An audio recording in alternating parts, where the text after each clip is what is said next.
Hey guys, HuShang here. Welcome to another StarCraft 2 lesson.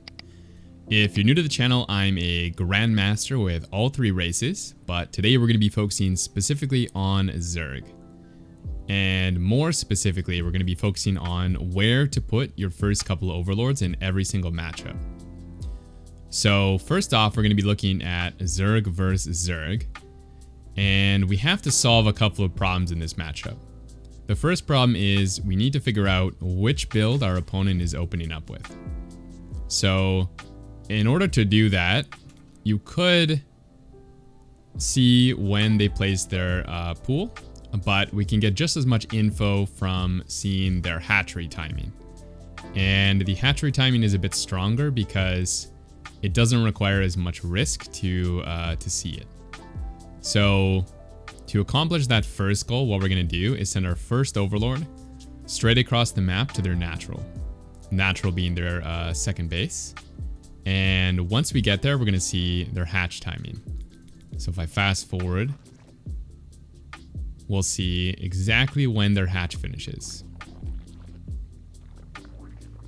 So our Overlord arrives at about 2 minutes or so. And when we arrive, what we should see, if I go to my opponent's vision here, is the creep is just finishing and it's beginning to spread out. Or if you get here a little bit earlier on some of the smaller maps, you might see the hatchery just completing as you get here. So now we know that they're playing, a normal standard macro build. However, you could get here and see that the hatchery is about 75% done. And this would indicate that they're playing a 17-17 opening, which basically is a 17 gas and then a 17 pool. So if you see the hatchery about 75% complete, then you know they're playing a very early pool. But not the earliest pool, because there's also a 14-14, which is a much more aggressive opening. In this case, you would see either no hatchery or their hatchery just starting. And there's an even more, an even earlier pool, I should say, a 12 pool. But this build is actually not as all in. This is more of a macro pressure. And in this case, you're going to see a different hint actually. If I go back a little bit, you're going to see some Zerglings at about this time in the game, just running across the map. So if you see Zerglings here this time, then you know it's a 12 pool, and you can react accordingly to that. I think I have a guide on that already actually. You can look up my 12 pool guide for how to defend that build. And now we know which opening they're doing. So again, the options were 16 hatch or hatch first, 17-17, 14-14, or a 12 pool. There's a couple other little variations, but these are the main ones. Okay, so that's the job of the first Overlord. Come in here, see which opening they've started the game with. And now we have a different job. And the second job is to figure out when they make units and how many units they make. So this is a bit of a two-part, like a 2-unit combination to figure out. But the Overlord's role in this is to cover the main paths. You're going to also use Zerglings in your games, but we'll just talk about the Overlords for this video. So the Overlord comes in, again, it sees the expansion timing, and then we're going to pull it back. You can see that my opponent's already shift queued his to come back. Let's check out mine. We can see that I've sent mine to the third base location. And this one I haven't even sent back yet, but I'm going to bring it back to about here. Okay, so why are we sending one Overlord here and one Overlord here? What is the purpose? Well, we want to cover these main paths. So as you can see on this map, and pretty much on every map, there are 3 main pathways. And what I mean by 3 main pathways is 3 main pathways from their second base leading out onto the map. If we can cover these 3 pathways, then there's no way that a Zergling or unit could sneak by us without us seeing. So, okay, so you can see one pathway here leading to the left side of the map, one pathway leading to the middle, and one pathway leading outside the third base.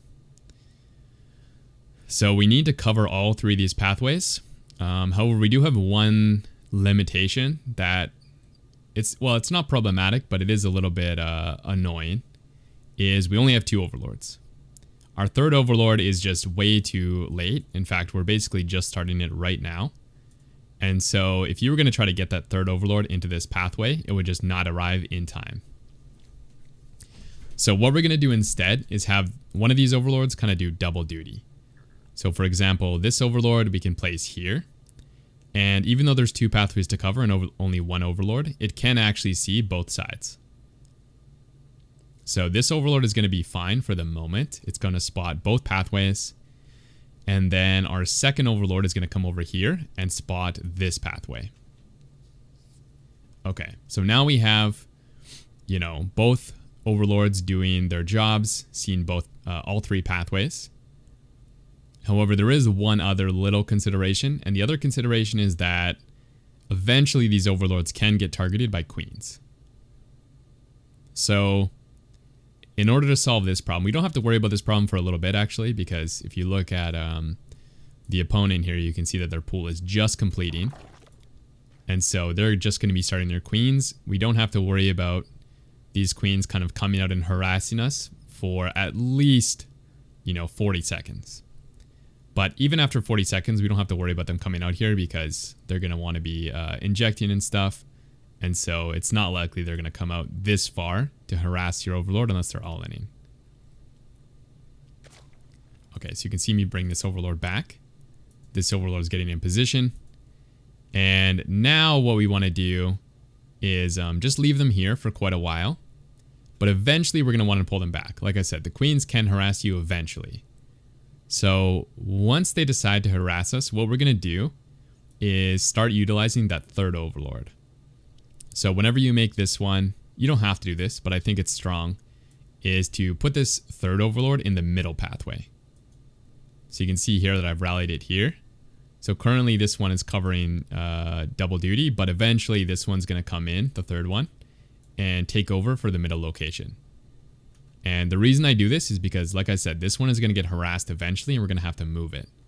So when the queens start harassing it, I'm going to move that overlord way back here where it's too far for queens to annoy it. And now we still have coverage of all 3 pathways, but they're not susceptible to getting sniped. And yeah, and then from there, you should have a really good setup to start learning the matchup. If you don't do this, then you really never know when your opponent is making units, what build they're doing. And so it's kind of imperative to your foundation of building, knowledge and learning to have these overlords set up correctly. So, okay, now you know when to or where to put them in ZVZ. Let's take a look at the other matchups. All right, so let's take a look at the overlord placements in ZVP. I have a game here against a 5500 Protoss. We're going to be covering this game in a different video. Let's fast forward to the overlord placements. Okay. Hopefully I place them correctly in this video. All right, so first overlord is going to go across the map, same as ZVZ. And this overlord, it has basically the same initial task. We need to figure out how Protoss is opening. So the standard would be a gateway and then a gas. You can see that my opponent here is playing standard. But there are definitely a bunch of weird openings that you need to look out for. So for example, this first overlord is going to see if there's no expansion. So oftentimes below masters, sometimes even in masters, people will play these weird one-base strategies in this matchup.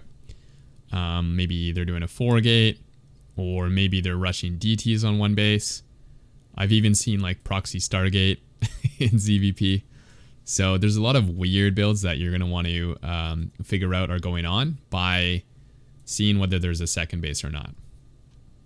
There's also some slightly off meta builds, like a 2-gate cyber, and trying to get like a really fast double adept pressure going on, which is not like super strong, but you still need to see it coming in order to defend. So that's going to be the role of this first overlord. So that's just going to come to the front. And I see a lot of Zergs just put it on the pillar. That's actually not good. At least it's not good initially, because we need to use that Overlord for another task, which we're going to talk about in a second. Okay, before we do that though, let's talk about this second Overlord. As you can see, the second Overlord is kind of chilling out at my natural. And this second Overlord's job is to make sure we're not getting cannon rushed. So there's a couple main cannon rush spots.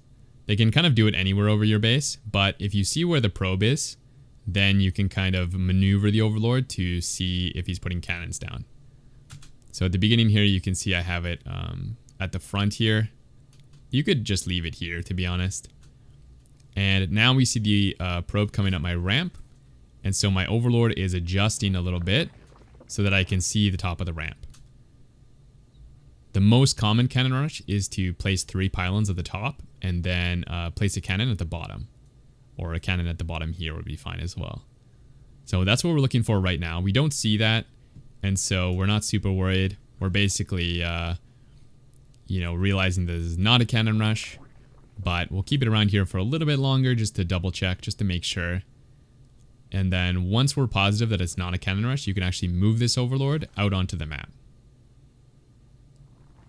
I used to put it over here to do a scout against Protoss, but these days what I do is just put it in the middle of the map and prepare for the mid game. Let's see where I put it this game. Should be somewhere over here. Actually, I can't find it. It's somewhere in the middle though. Okay, this first Overlord. So the first Overlord's job is to see which build they're opening up with. So when we arrive, we see that the Cyber Core is completing. And that's how we know that this is a standard opening. If this Cyber Core was already done, or we saw a 2-gate Cyber here, then we'd be suspicious. We'd know that, some early pressure is coming, and we can make some extra units. And if you see that the Cyber Core is like really, really late, maybe like halfway or something, then you can double check the Nexus timing. And if it's complete, then you know that he went Nexus first. So we see that this is standard. And once you see that it's standard, what you want to do is send this Overlord straight into the Protoss' base. This isn't the only way of scouting, but doing this is going to tell you which tech building they're opening up with. And it's really important to know which tech building they're opening up with so you know how to optimize your opening. So we're just going to send this Overlord straight into their main. And we're going to try to find this pylon. I'll speed this up a little bit. So you can see he went Adept and then Stalker. So he is going to kill this Overlord. But it's at the cost of us seeing his tech. And so it's totally worth it to get this info and sack the Overlord. So we come in. We see that he's opening up with a Twilight Council. And now we have enough info to react and optimize our opening for what he's doing. And again, same as EVZ, this is kind of foundational. If you don't have this info about what he's opening up with, it's really, really hard to know how to adjust your build and how to play the matchup. So very, very important. Make sure you always do this every single game. If you don't do this, you're kind of not even in a position to start learning the matchup, in my opinion. Unless you're still working on your fundamentals. But, if you're like Platinum Diamond and you're not doing this, you really haven't even begun the process of learning how to optimize your openings. So really, really important stuff. Let's also take a look at TVZ. All right, and finally, we're going to be taking a look at the Zerg versus Terran Overlords.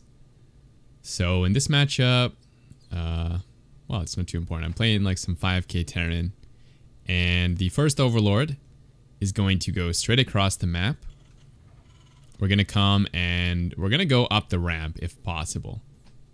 Some maps don't really allow this because a Marine can go and kill your Overlord, but on any of the maps that have a little tower here where you have a safe spot, you have enough time to get to the ramp and see if they're opening up with a factory or if they're opening up with, well, no factory, and so that's probably going to mean a 2-1-1, which is a 16 Marine drop with stim. 2-1-1.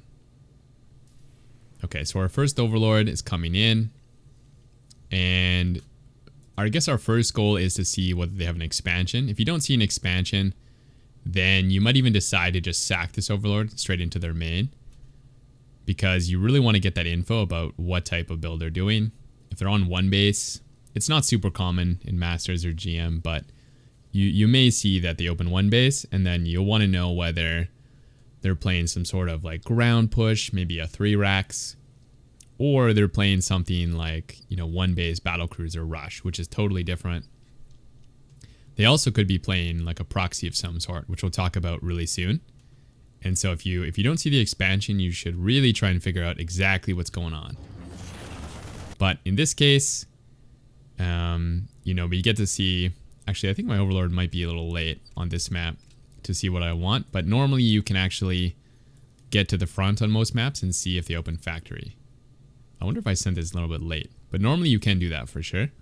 In this case, we just see the Marine is going to attack our Overlord, so I'm going to bring it back to the tower. Okay, let's talk about the second Overlord. So the second Overlord's job is to go around and look for some proxies. So on this map, I'm going to send it over here.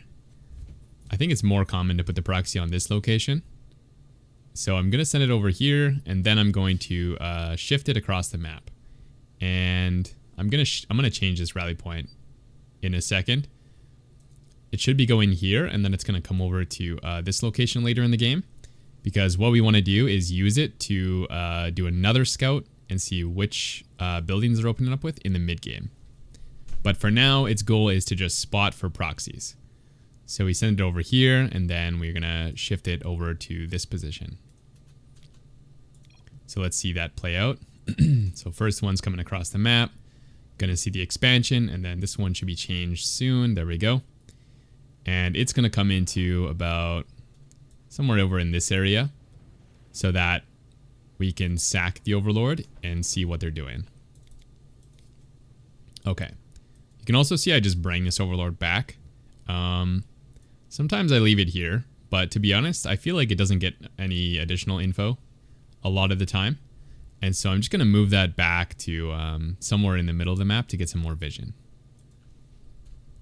And this second Overlord, we're going to sack it. So usually around 3:30, I'll send this in.